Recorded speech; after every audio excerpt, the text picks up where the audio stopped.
तो supreme court ने एक ऑर्डर निकाले हैं। आज सुप्रीम कोर्ट में सुनवाई थी SIR का केस लेके, जिसको लगातार आप देखें कि तृणमूल कांग्रेस इस विषय को लेके लड़ रही है, क्योंकि तृणमूल कांग्रेस का एक ही बात है कि कोई भी वैध वोटर उसको वोटर लिस्ट से नहीं निकाला जा सकता है। लेकिन ECI के इस प्रक्रियाकरण के द्वारा हम लोग ने देखे कि 91 लाख लोगों के नाम निकाल दिए जा रहे हैं। अब वो लोग अपील पे जा रहे हैं। लॉजिकल डिस्क्रिपेंसी सब आपने देखा।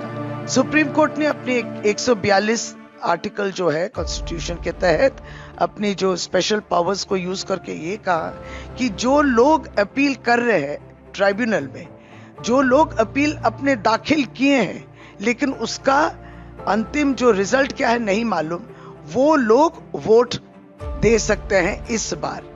भविष्य में उसका क्या इंक्लूजन होगा, डिलीशन होगा, वो बाद में। लेकिन अगर उन्होंने अपनी अपील को दाखिल किया है तो 23 अप्रैल को जो फर्स्ट फेज के कॉन्स्टिट्यूएंसीज है वहां पे वो वोट दे सकते हैं। और इसी को चलते दीदी ने AITC all India Trinamool Congress की चेयरपर्सन ममता बनर्जी, जिन्होंने खुद सुप्रीम कोर्ट में उपस्थित रह के सुप्रीम कोर्ट के ऑनरेबल जजेस, चीफ जस्टिस सर, उनको कहा कि मामला कितना संगीन है और ये गणतंत्र अधिकार के ऊपर एक प्रहार हो रहा है, दीदी ने उनको कहा कोर्ट में।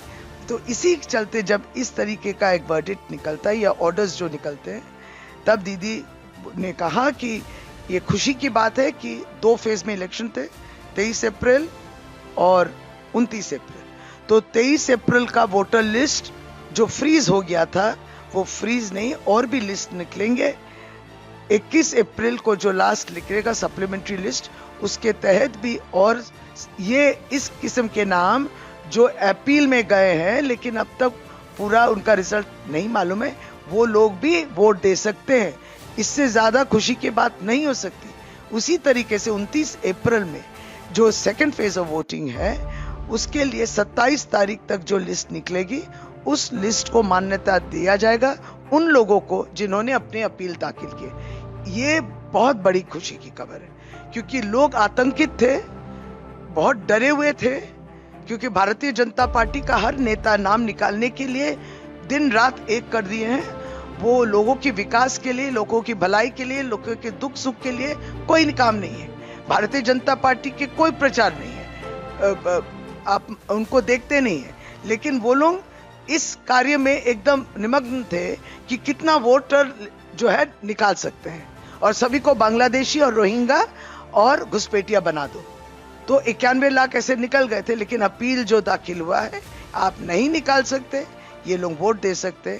ये बात जो डिपोर्ट, डिलीट, डिपोर्ट, हटा दो, देश से भगा दो, ये सब करेंगे, या बिहार में डिलीशन जो हुआ है उनके राशन बंद कर दो, उनके जो बेनिफिशियरीज जो उनको मिलते थे स्कीम बंद कर दो।